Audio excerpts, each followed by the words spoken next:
స్త్రీ ఇలా ఉంటే ఏ కష్టమూ రాదండి. ధర్మశాస్త్రమే చెప్పింది. సుమంగళి స్త్రీలు నెత్తిన కుంకుమ లేకుండా ఎప్పుడూ ఉండకూడదు. 2 చేతులతో తల గీరుకోకూడదు.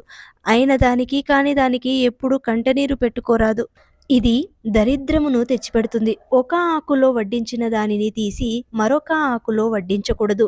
ఇంటికి వచ్చిన సుమంగళి స్త్రీలకు పసుపు కుంకుమ తాంబూలాలు ఇచ్చి సత్కరించాలి. గర్భిణీ స్త్రీలు నిమ్మకాయ కోయకూడదు. టెంకాయ పగలగొట్టకూడదు.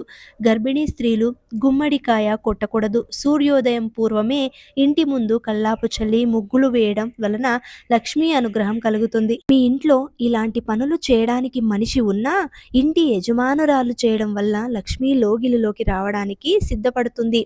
చేతితో ఎప్పుడు అన్నం కానీ ఉప్పు కానీ కూరలు కానీ వడ్డించుకోకూడదు. ఏ వస్తువైనా ఇంట్లో ఉండి కూడా లేదు అని మాత్రం అనకూడదు. నిండుగా ఉంది అనడం